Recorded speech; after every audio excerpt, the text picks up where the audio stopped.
Halo semua, perkenalkan nama saya Nilodi Sri Chandra Prahita, NIM 19103047.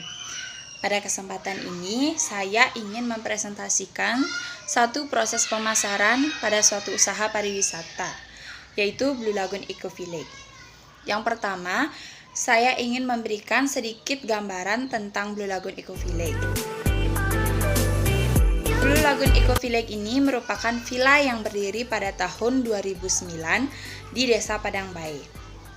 Blue Lagoon Eco Village ini memiliki 25 villa yang konsepnya masih ramah lingkungan dan fasilitasnya masih tradisional.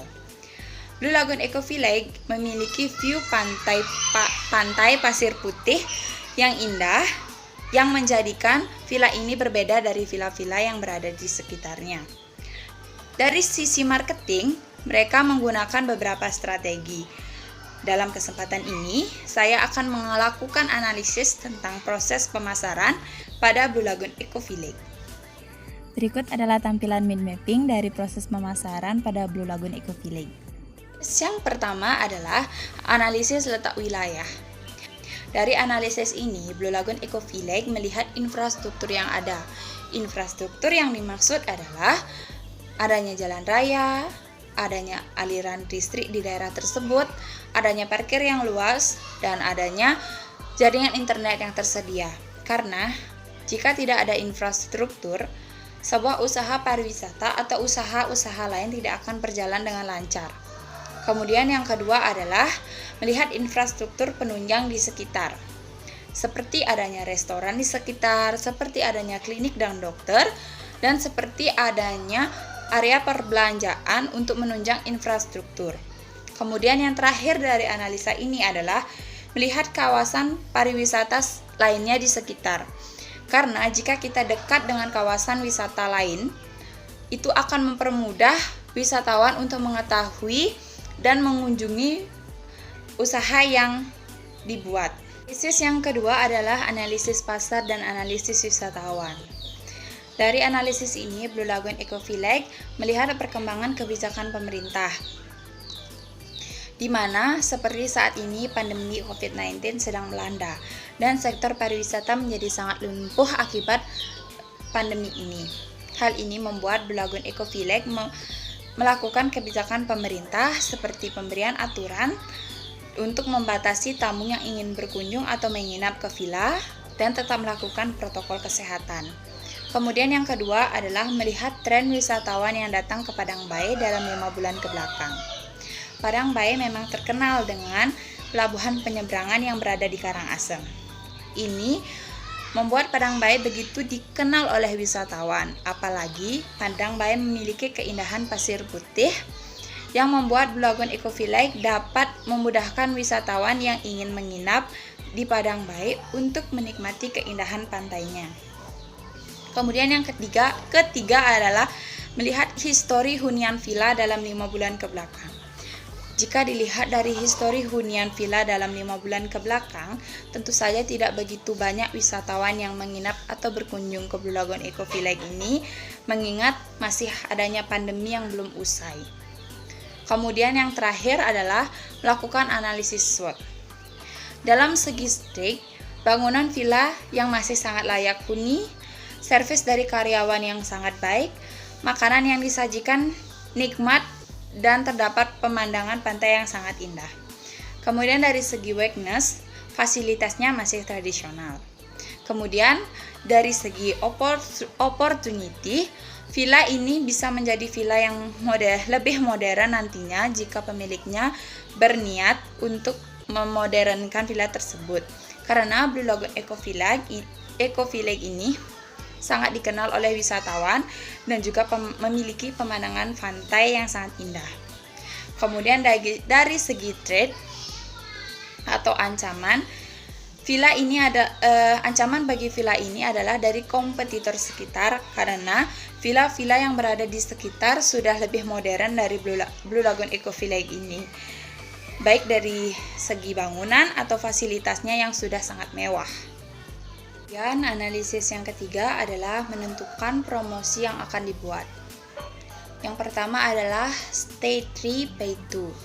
Blue Lagoon Eco Village ini melakukan promosi yang dimana wisatawan menginap atau tinggal selama 3 hari namun hanya membayar 2 hari.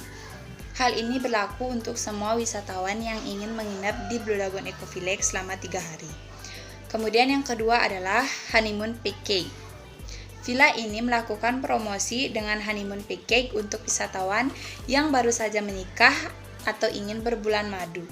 Untuk paket honeymoon ini, Blue Lagoon Eco Village melakukan promosi dengan kelebihan seperti menghias kamar dengan bunga agar terkesan lebih romantis. Kemudian yang terakhir adalah breakfast gratis. Blue Lagoon Eco Village melakukan promosi breakfast gratis untuk semua wisatawan yang menginap atau tinggal di Blue Lagoon Eco Village tersebut. Analisis yang keempat adalah menentukan promotion tools. Yang pertama adalah e-brosur. Blue Lagoon Eco Village melakukan promosi dengan menggunakan brosur yang nantinya akan disebar atau diberikan kepada pengunjung villa. Kemudian yang kedua adalah menggunakan feed IG, yang dimana promosi-promosi yang dilakukan oleh Blue Lagoon Eco Village ini akan diposting di feed Instagram. Kemudian yang ketiga adalah menggunakan story Instagram. Blue Lagoon Eco Village ini melakukan promosi menggunakan story Instagram untuk menarik wisatawan agar berkunjung atau menginap di Blue Lagoon Eco Village. Kemudian yang terakhir adalah short video. Short video yang dilakukan oleh Blue Lagoon Eco Village ini adalah untuk menarik wisatawan agar berkunjung atau menginap di Blue Lagoon Eco Village ini. Analisis yang kelima adalah menentukan channel distribution. Distribusi yang pertama dilakukan oleh Blue Lagoon Eco Village adalah melalui Instagram dan Facebook. Kedua media sosial ini yang paling menonjol untuk dimanfaatkan sebagai media untuk mendistribusikan suatu usaha. Hal ini dipengaruhi oleh jumlah pengguna aktif dari kedua media sosial ini yang sangat banyak dibandingkan dengan media sosial lainnya. Kemudian yang kedua adalah website.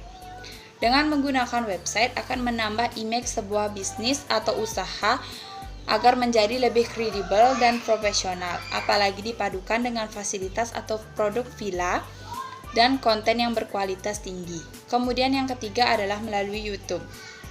Karena YouTube memiliki nilai yang tinggi untuk menjangkau konsumen yang lebih luas. Hal ini didasari oleh kegemaran generasi milenial maupun Gen Z yang lebih senang menyaksikan acara yang ada di YouTube dibandingkan dengan menonton acara televisi. Kemudian yang terakhir adalah melalui offline travel agent. Dengan menggunakan travel agent akan lebih luas jangkauan untuk mendapatkan wisatawan. Analisis yang keenam atau yang terakhir adalah production analysis dan evaluation. Yang pertama adalah jumlah reservasi dari setiap promosi yang dibuat. Jika dilihat dari jumlah reservasi dari promosi yang dibuat pada penjelasan sebelumnya, dapat kita lihat bahwa belum terdapat reservasi dari promosi yang dibuat oleh Blue Lagoon Eco Village. Mengingat masih adanya pandemi yang belum kunjung usai. Jadi dapat disimpulkan bahwa promosi yang dibuat oleh Blue Lagoon Eco Village tidak terlalu mempengaruhi jumlah tingkat reservasi yang terjadi pada Blue Lagoon Eco Village. Kemudian yang kedua adalah jumlah production dari setiap channel distribution. Blue Lagoon Eco Village memiliki 4 channel distribution yang digunakan untuk mempromosikan villa itu sendiri. Dengan menggunakan channel distribution, diharapkan villa ini banyak dikenal atau dikunjungi oleh wisatawan untuk menginap. Dari keempat channel distribution tersebut, hanya terdapat satu production yang didapat, yaitu melalui travel agent. Dan yang terakhir adalah melakukan evaluasi.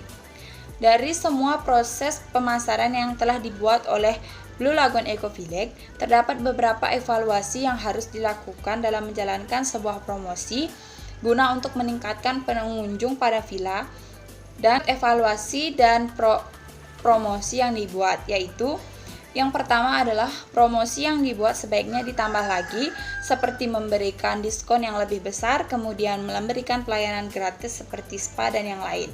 Kemudian yang kedua adalah menentukan channel distribution sebaiknya ditambah lagi seperti melakukan partnership dengan blogger atau influencer.